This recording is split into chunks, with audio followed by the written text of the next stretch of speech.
So, hi guys. Yesterday I got a WhatsApp of a good friend of mine and she said, hey, are you coming to my party next week? And I said, yeah, sure. But I promised her an oyster knife for her birthday a while back. So it's 1 week till the party and I have 1 day to make a knife. 1 day to make an oyster knife. So yeah, let's gonna try and I'll bring you along for the video. So to even make a chance of making it, I'm gonna have to cheat a bit. So this is stainless 304 steel laser cut blank that I ordered last year. I tried to make a mid-tech knife of my oyster knife, which didn't work out. But I'm gonna try anyway, because I've learned a lot since then. I've improved a lot since then, and I think it's gonna work out quite nice. So the first thing I need to do is to regrind the blade. Like last year I screwed up, tried to do it by hand, which didn't work. But now I have this clever grinding jig of mine, some new high grit belts up to 600 and 800, which means I'm gonna polish it out, and doesn't mean I have to hand sand it. So yeah, let's get to work, let's start grinding. So because I've already sanded quite a lot on the blade last year, I'm starting with 120 grit and work my way up.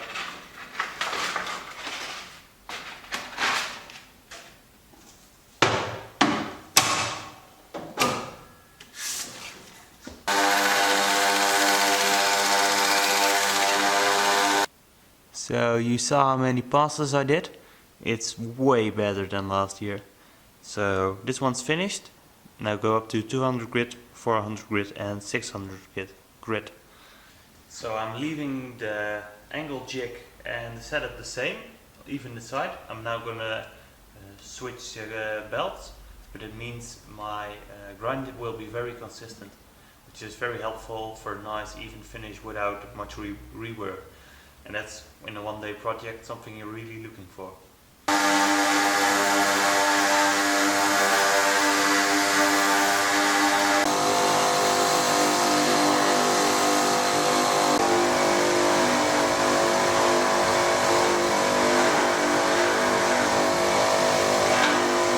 So first side's finished.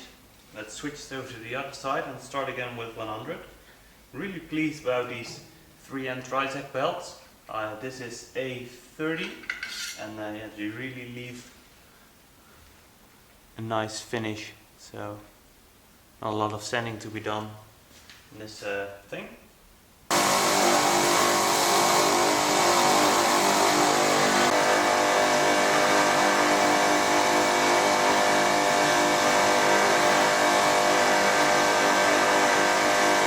So next step, Scotch-Brite wheel. It's a really useful tool, really saves a lot of time sanding and finishing.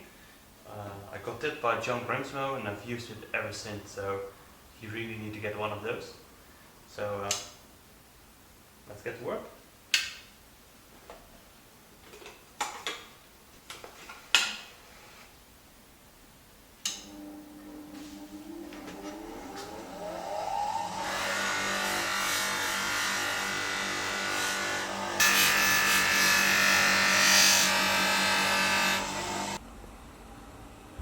So it's all done. I've Scotch-Brited it. It's quite decent.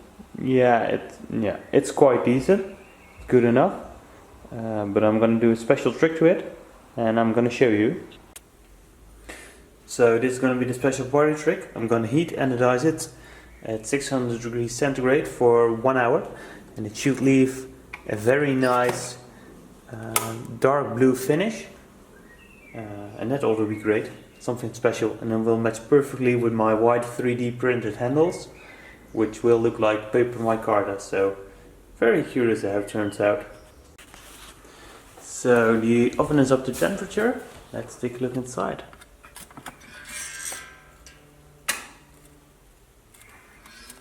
So it's already bronze. Very curious how it's gonna work out. As you can see, this is my MakerBot 3D printer.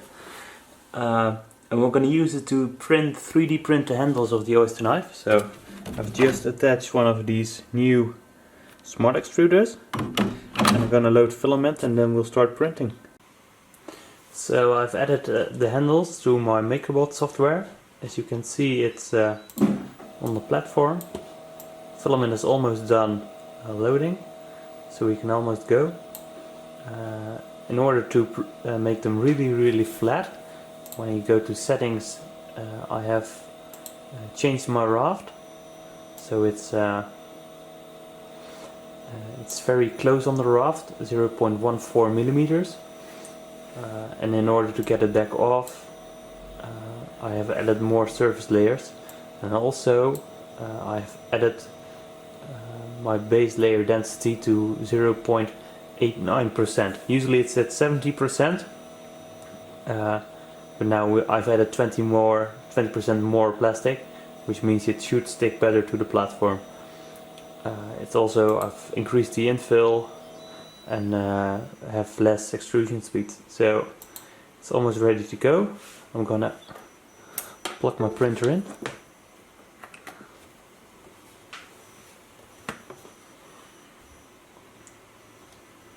It has now been recognized, and I go for print.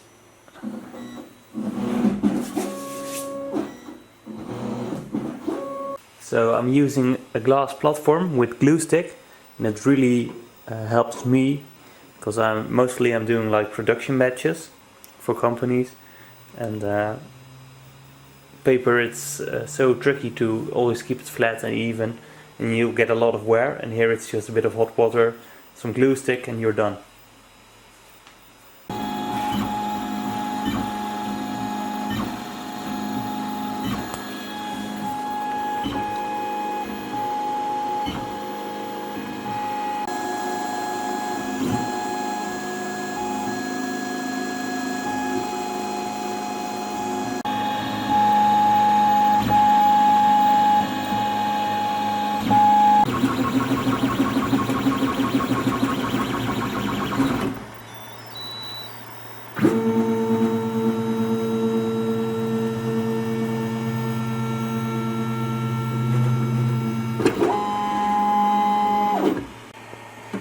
So the print is finished, and it's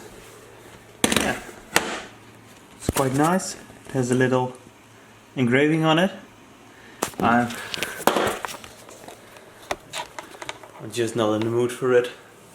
I just went shopping for a mill and we dropped it from the car, so it's broken. X-axis doesn't work, motor doesn't work.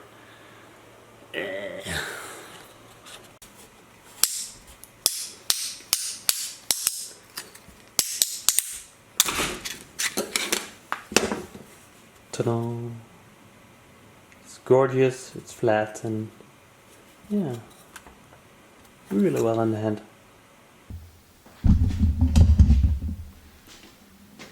So it's Monday, and my plan really didn't work out. So I tried to heat it in the oven, and the finish was a bit like this. It was, blue, it was nice, but wasn't really what I was looking for. Because what I was looking for was a finish like this.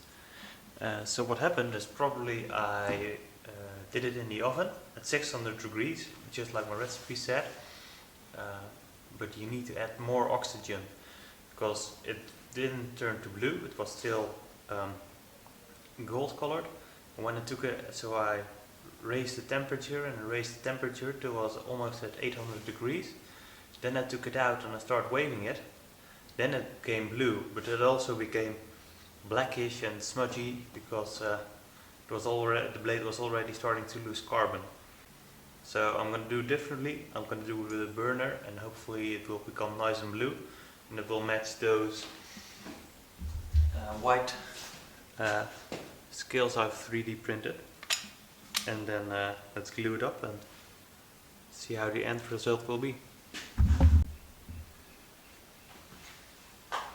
So the blade's re-scotch brightted. I didn't do the handle because it's going to be covered anyway. But yeah, let's see how this works out.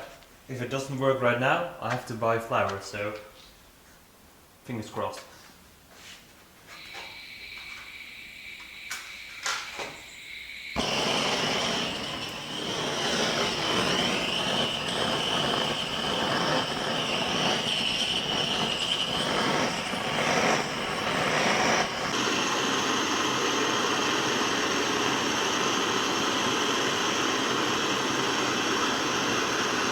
So I wasn't expecting Damascus, but it is pretty cool. I don't know if the camera can show it. It is pretty cool. Let's see how it is when it cools down. So while the knife is cooling down, this is something I did want to show you.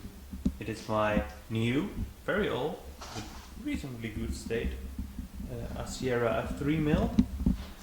It needs to do a lot of work to it, especially when you drop it and you break handles down, but yeah, the tail runs smoothly, and yeah, I saw it.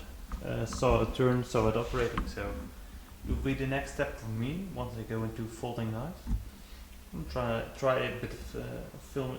I'll try a bit of more filming once it gets to that, like this style.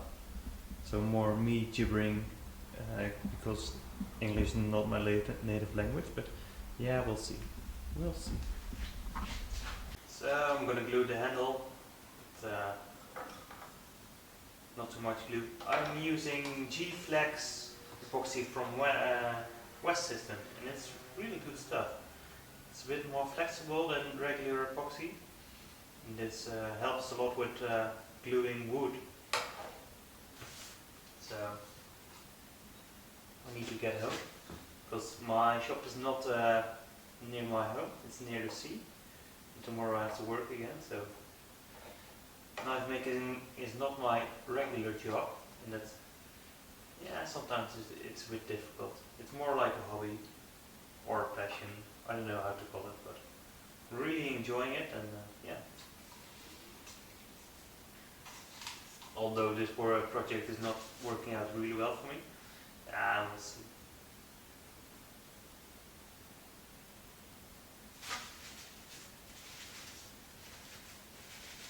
So first I need to get all the squeeze out away, which is why I used very little glue. Then I'm going to tape the handle into place and let the glue dry. And then tomorrow I'll come back and I'll polish up the blade with the buffing wheel and a bit of WD-40, hoping to get those colors out. Yeah, right now it's a bit of a mess, it really is. And I can't use acetone to clean it up either, because then I will dissolve the plastic, so.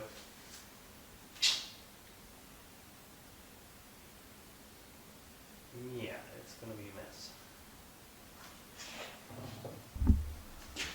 Okay, so, yeah, I don't know. I had to use WD-40 to clean up my epoxy, because I can't use acetone because the plastic will dissolve. But WD-40 has great characteristics for screwing up your glue, so yeah, I'm really not sure what's gonna happen. But I also polished the blade a bit, and it's, yeah, there is a bit of color in it. Zoom, focus. Yeah, really not sure how this is going to end up, but yeah, probably flowers are nice for her birthday. And I'll give it anyway, because it has an inscription.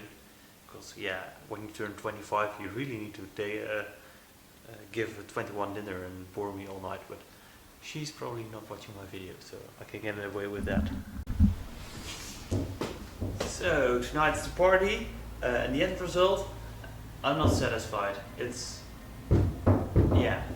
just not it. It's not what I wanted. I wanted a nice white 3D printed handle with a dark blue knife blade, and it's just, yeah, it isn't it. It's quite good, but this was really like a chance to show people and friends what I make and what I can do. And yeah, I decided to take a few shortcuts by not taking a real blade and by not making the handle myself, but yeah, I had hoped it would be nicer. Like the fit and finish, it's great. The fit and finish, it's not good, but like the feel, it's a real oyster knife, and I've tried it, and it will open an oyster. So I am going to give it to Annabelle. It has that nice personal touch with that engraving, but like as a craftsman, I haven't challenged myself enough. I'm just not happy, but I can always give a box of chocolates along with it. So I hope it was interesting. It is useful for me to share my mistakes. It's also quite fun, but I had hoped for a better ending. So right now I'm gonna restore my mill. Really excited for that, really excited for the next challenge of folding knives. Yeah, we'll see what comes out. Maybe I'll share my learning curve there as well and hopefully get some better results. But yeah, for now, thank you for watching, and I hope it was interesting anyway, so thank you. Something else, I guess. Last year I tried to make an OEM version of my knife, a mid-tech, a mid-tech. So I have my Oyster knife, and the Netherlands is really a bad company of a bad land.